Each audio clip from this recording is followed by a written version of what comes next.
effect of every influence that they had or didn't have. It's like you are the totality of what brought you here. I mean, the universe has sort of just pushed you to this point in time, and the only thing you've got is your brain and its states, and that is based on your genes and the totality of environmental influences you as a system have had working on you. To that, there isn't any evidence to me that we've been able to determine how to build a functional society without building those axioms into the substructure of the society.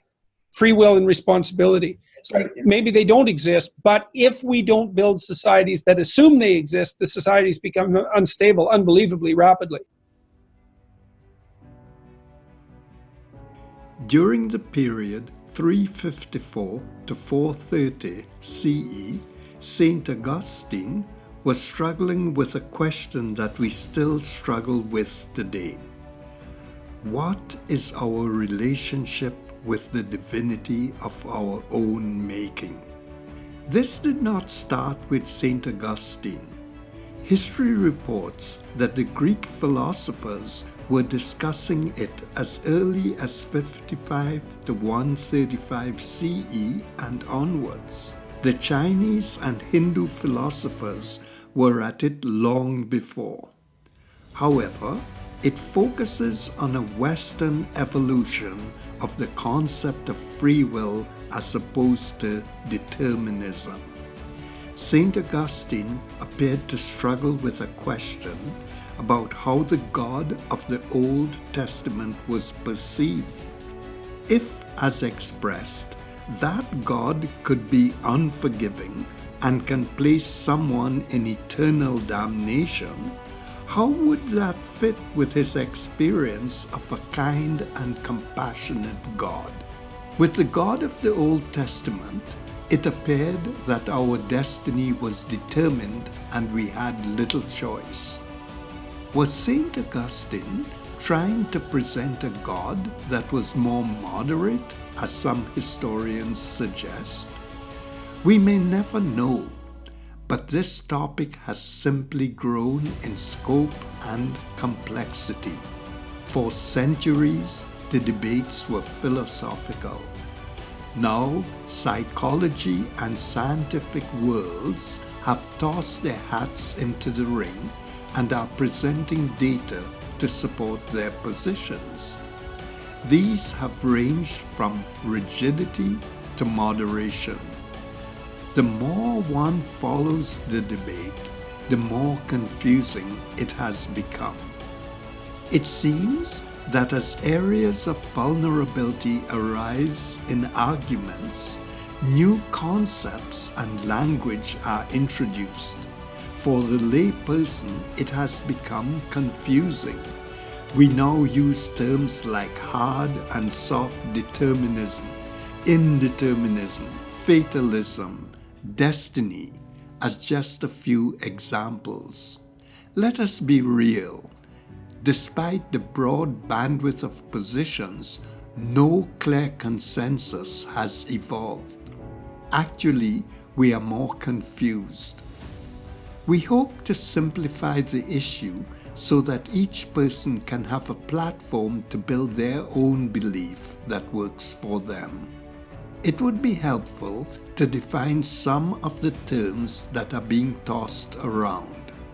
In our review, some words were used interchangeably, hence even more confusion. Free will.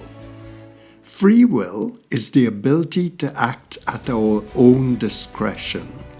We are not constrained by fate or necessity. We are free to choose our own behavior. In other words, we self-determine how we act. We have a free choice to decide whether we will commit a crime or not.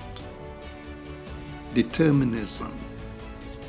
Determinism proposes that all behavior is the result of forces over which we have no control. In other words, all behavior has a cause and can be predicted. Our behaviors are governed by the positive or negative factors built into our genetic inheritance and by the good and bad experiences of everything that happens to us as we go through life. The author Bandura showed that children become aggressive through the way they observe and imitate their violent parents. With biological perspectives, Bowlby talks about attachment behaviors. A child has an inborn desire to attach to one central attachment figure. Are fatalism and determinism the same thing? Fatalism is the theory that there is some outcome that we cannot avoid. We can use different approaches to prevent it, but the result would be the same. If we were to die tomorrow, we could avoid leaving the house for fear we get into a motor vehicle accident. But then the roof could collapse and kill us. In other words, no matter how differently we approach the issue, the end result would be the same. In determinism, the entire journey towards that endpoint is decided for us. Fatalism and destiny are similar.